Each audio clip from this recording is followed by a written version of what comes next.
Good morning students. Once again I welcome you to 12th Commerce Economics. We are going with current challenges facing Indian economy, and challenge was infrastructure. In last video we have seen what was energy. Today we are going with power and electricity. The most visible form of energy which is often identified with progress in modern civilization is power and electricity. That means power is the most visible form of energy, and it goes with the progress in modern technology. Now, how does India generate electricity? There are various ways, but the most important three ways are: the source of power generating 70% is from thermal power. Thermal power, we can say that heat energy is converted to electric power. 28% we get from hydro and wind power. That means water and wind generates power. Only 2% we get from nuclear power. Other than this, there are various sources, but these are the main three sources of power generation in India. Now, all this, how does power is generated, you have studied in your 10th standard. Let us move further. What the government is facing challenges in power sector. Number one is transmission and distribution loss. When we talk about transmission and distribution, transmission is the place where energy is generated, and distribution means it's distributed everywhere, all over the country. So there is a loss. That means whenever it's been distributed, it does not go in a proper way, or people take advantages of it. So government lacks here in a technology. In next slide we will see what are the measures to overcome these challenges. But the challenges in front of government is transmission and distribution loss. Next one is insufficient installed capacity. Now when we talk about insufficient installed capacity, that means government is not having sufficient capacity installed to generate electricity. So what should government do? We will see in next slide. The next is shortage of raw material. Government is having a shortage. That means whatever raw material they are using, that are limited, or we can say it does not fulfill the demand of output. Next is underutilization of capacity.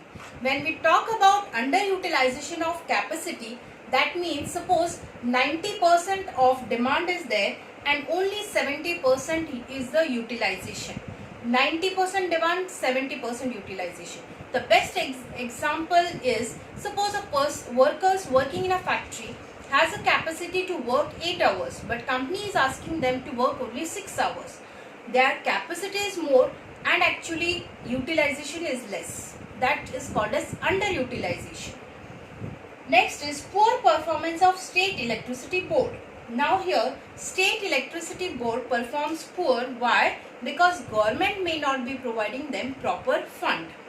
Next is lack of public cooperation. Here public do not cooperate government in electricity because maybe due to high taxes or high rate. Now what government have to do to overcome these challenges? So these are the measures government have taken to overcome. Number one is reduce transmission and distribution loss. Now when we talk about reduce transmission and distribution loss, means government can have here good technology, or else we can say government can do underground wiring, so there will be no disadvantages to government, and even the people cannot take advantages of government. The next is increases production capacity. Government should increase its production capacity. Whatever raw material are there plus the capacity of the worker, working hours should be done properly to increase production. Next is improve plant load factor.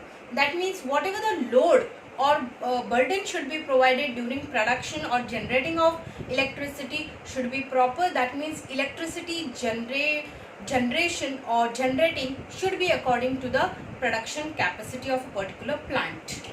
Next is increase supply of input. Government should have a good supply of input, whatever is required, raw material, so the production of output will be accordingly. Then use of CFL and LED. CFL means compact fluorescent light and LED means light emitting field. So here when people use CFL or LED that do not generate more of use of electricity. That means it requires less electricity, and that too there will be a saving in your electricity rate also. Next is encouragement to FDI and privatization. FDI means foreign direct investment, and privatization means, you already know, you have studied LPG. Here government should do electricity privatization, which already they have done. So these are the measures to overcome the challenges. When the work is being privatized, that works in a particular sequence and according to the requirement as compared to public sector. Now we will move towards health sector. Now we are finished with energy and power. Even health sector is a part of infrastructure. Why? Because it's an important to have a development of our nation. Now what is health? Health is not only absence of disease but also the ability to realize one's potential. Health is holistic progress related to the overall growth and development of the nation. Now here the person, we cannot say he is healthy because he have no diseases. We can say he is healthy because he has potential to do all this works. And when each and every citizen is healthy, the nation will definitely be a developed nation. Now how does our nation, that means India, works, or what is the system of India in health or health system? There are three tier of health system, three tier of healthcare system. Number one is primary health care. When we talk about primary, it's a starting stage or foundation. It includes all basic facility. Now when we talk about primary, it is situated in a village or small towns. Okay, what actually they provide? They provide maternity and child health care.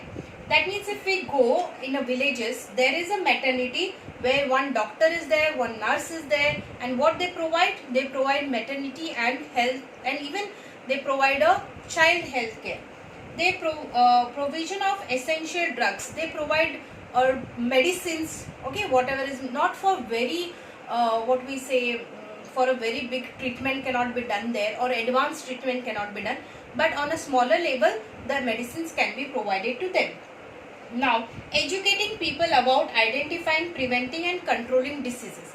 They give knowledge to people in villages and small town, how you should wash your hand, about cleanliness, how to find out you have a disease, how to prevent it, all this thing. Now the current situation they are giving, even in primary health care, all people are being educated in rural area how to wash your hands because of coronavirus. So this is how they educate people on a very small level.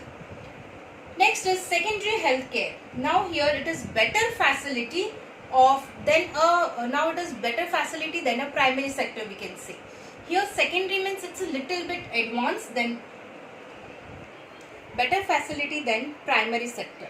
Primary sector is on a lower level. Secondary healthcare provides a facility like surgery, X-ray, ECG. Then it's the primary was in small villages and small town.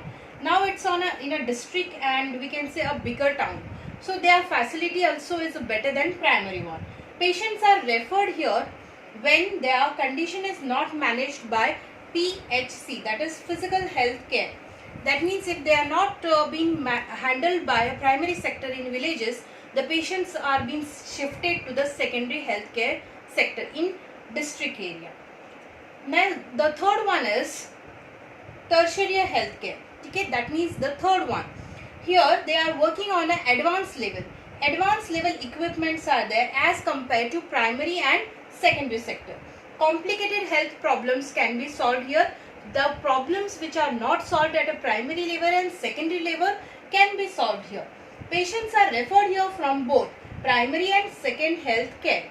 So both type of patient who are not being treated over there, or else there is no facility for them, they can come to the third sector here.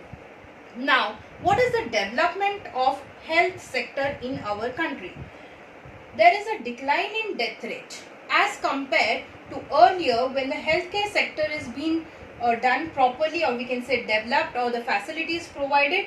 There is a decline in death rate. Now rise in life expectancy. When we say about rise in life expectancy, we have studied earlier. That means earlier the people were the age group or what we say, they used to live till 50 years, 60 years, but it has increased now. So their age has been increased. That is called as life expectancy have been increased because health facility are being provided well in our country. Decrease in infant mortality rate. That means the small children, or we can say from birth till 1 year. Earlier the rate was high. They were not even living above 1 year. But now the death rate of infant mortality has also declined. The next is control over deadly diseases. That is the biggest challenge faced by our country. And we have controlled over it. Whatever the disease earlier were there, India have controlled over it. But right now, the biggest challenge in front of everyone is coronavirus. We have to fight this disease and overcome this disease by following all the steps given by government. So we have to follow whatever is being steps said by the government to related to our health. So take care, be safe at home and follow all the instructions properly and be connected to us. Thank you.